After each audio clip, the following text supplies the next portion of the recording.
বোনের বাড়ি থেকে যে কাঁঠালটা দিয়ে গেছিলো সেই কাঁঠালটার কোষ এগুলো। ছোটো একটা কাঁঠাল, গাছের কাঁঠাল, অনেক মিষ্টি।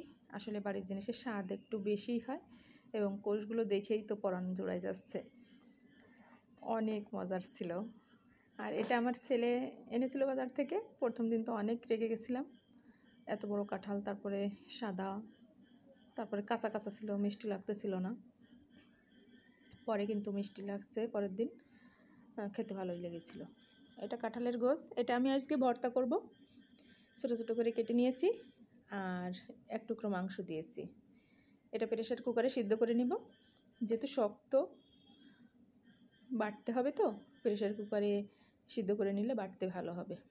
এর আগে আমি ভর্তা করেছিলাম, তাতে কিন্তু মাংস দিছিলাম না, সেটা খেতেও অনেক মজা হয়েছিল। আর আজকে তো মাংস দেওয়া আছে, এটা খেতেও তো অনেক মজার হয়েছিল। তো সবাই আমার ভিডিওগুলো দেখবেন, ভালো লাগলে লাইক কমেন্ট শেয়ার দিয়ে পাশে থাকবেন। গ্রামীণ রান্নাবান্না ভর্তা রেসিপি পেতে আমার পেজটা ফলো দিয়ে পাশে থাকবেন। আর ইউটিউব চ্যানেল থেকে দেখলে সাবস্ক্রাইব করে পাশে থাকবেন।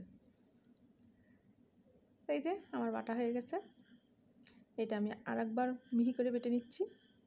মাংসটা আপনারা চাইলে হাত দিয়ে ছিঁড়ে ছিঁড়ে নিতে পারেন, ভর্তা খাওয়ার জন্য দাঁতে পড়লে ভালো লাগবে। এটা একদম মিহি করে বেটে নিয়েছি, বোঝাই যাচ্ছে না এর ভিতর মাংস দিয়েছি। আর এই যে সব মশলা আমি ভাজি করে নিলাম।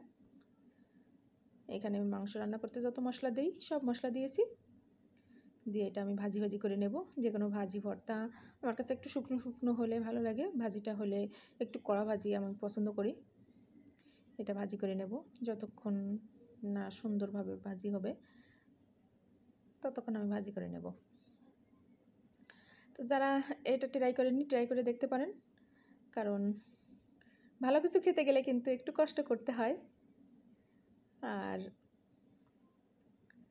কষ্ট না করলে তো মজাদার রান্নাবান্না খাওয়া যাবে না, কষ্ট করতেই হবে, যে কোনো কাজে একটু কষ্ট আছে। এই যে আমার ভাজি রেডি হয়ে গেছে, আমি একটু চেখে দেখতেছি, অনেক মজা হয়েছে। এখন আমি নামিয়ে ফেলবো। তো যারা যারা ট্রাই করেনি অবশ্যই ট্রাই করে দেখবেন এই নতুন রেসিপি। এটা কিন্তু ভাইরাল একটা রেসিপি, আমি ফেসবুক থেকে দেখেই শিখেছিলাম। আর এই যে মশলা পটল ফ্রাই করে নিয়েছিলাম,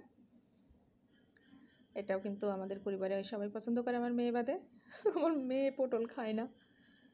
আর আমার আম্মু পেঁপে পাঠাই দিছিল, এই পেঁপেটা অনেক বড়, ভিডিওতে অত বড় দেখাচ্ছে না, প্রায় 1.5 কেজি মতন ওজন। একটু লাল লাল হয়ে গেছে, এটা আমি দিয়ে আমি মুরগির মাংস রান্না করে নিয়েছি। সবাই ভালো থাকবেন, সুস্থ থাকবেন, আমাদের জন্য দোয়া করবেন। দেখা হবে নেক্সট ভিডিওতে। আল্লাহ হাফেজ।